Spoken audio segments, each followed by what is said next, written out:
I do not feel at ease with the saint-like Meghan narrative, and I do not try to hide that from you. I struggle with the way she has presented herself as the perfect moral witness against the monarchy while being so selective about the less flattering details of her own journey. Welcome to Headline to Heartline.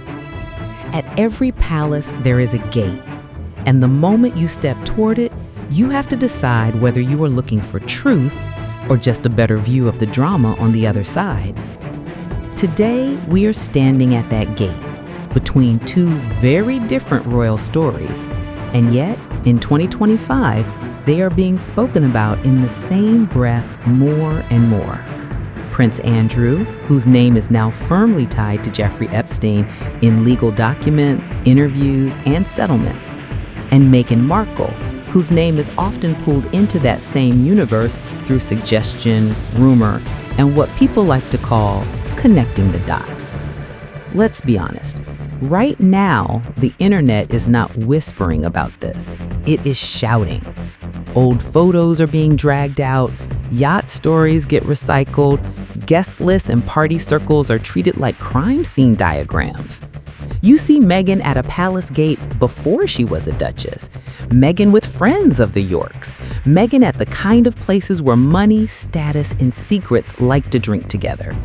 Then you put that next to what we know about Andrew and Epstein, and suddenly the timeline starts to feel very crowded. People look at this and say, come on, she didn't just stumble into royal life. She had the map, the contacts, and the ambition.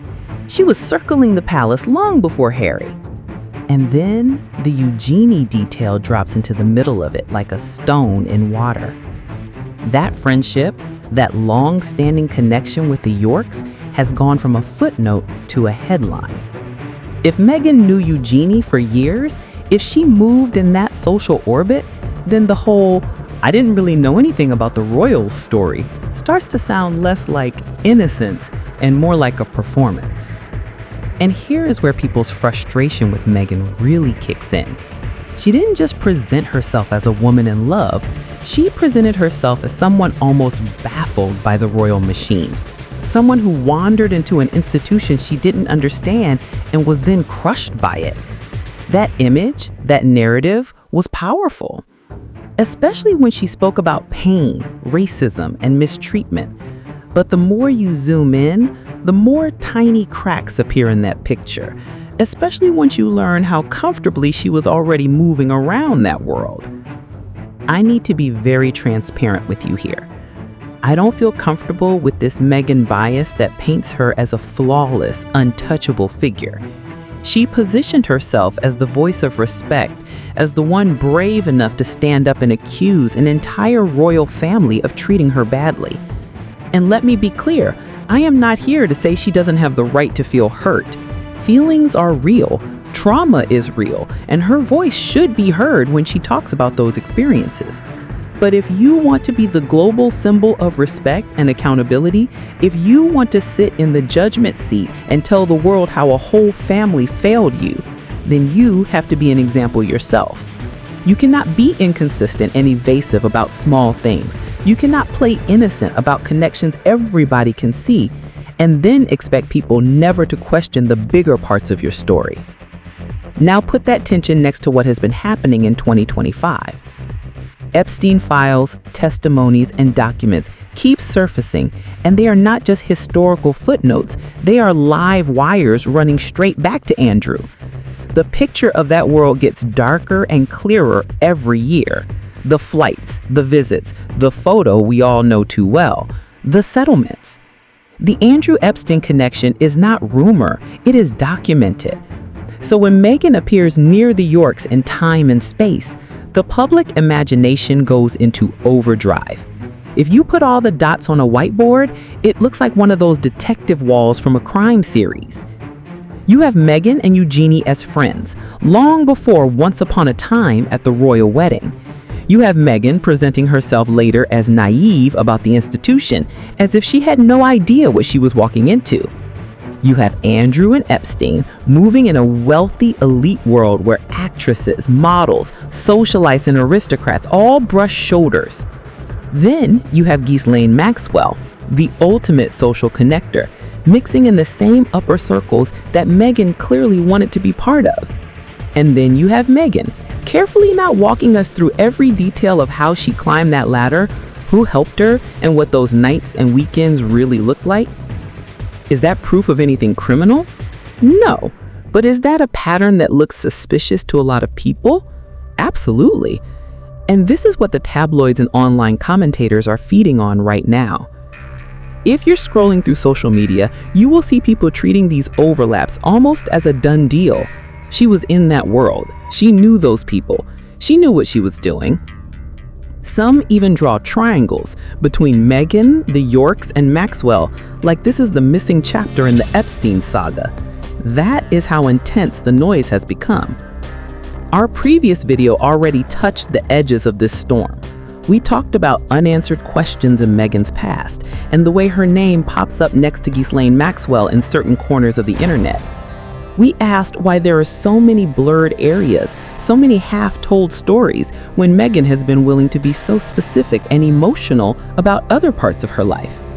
If you missed that episode, the link is in the description because it builds the foundation for what we're doing now.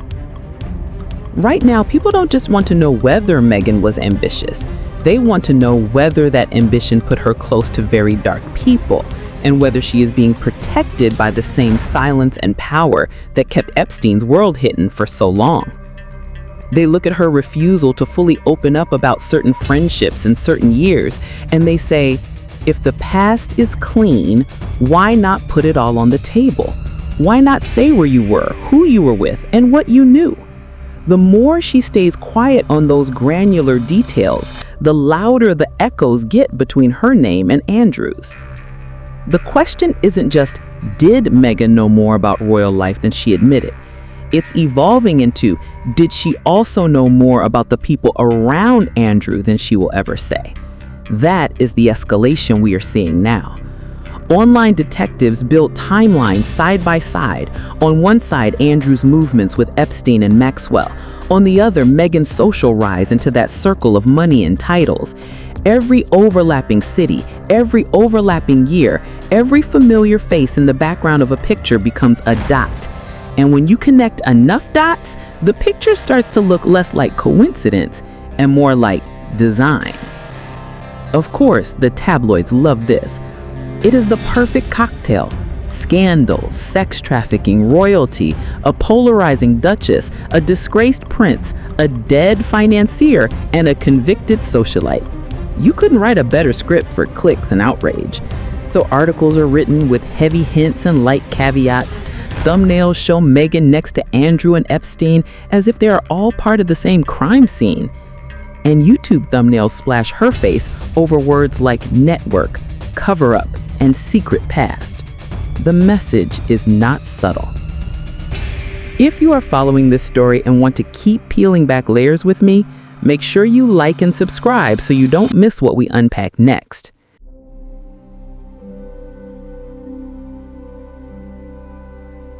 Now, let's take a very deliberate breath and clean the noise, because there is a difference between a story that feels powerful and a story that is proven. Here is what we actually know. We know Andrew had a relationship with Jeffrey Epstein, and that this relationship is documented in photographs, travel logs, and legal agreements. We know Ghislaine Maxwell was convicted for her role in that abuse. We know Meghan Markle moved in overlapping elite circles, that she was friends with Eugenie, and that she has not always been fully open or consistent about how familiar she was with royal life before marrying Harry. We know she has used her public platform to criticize the royal institution and describe her pain inside it.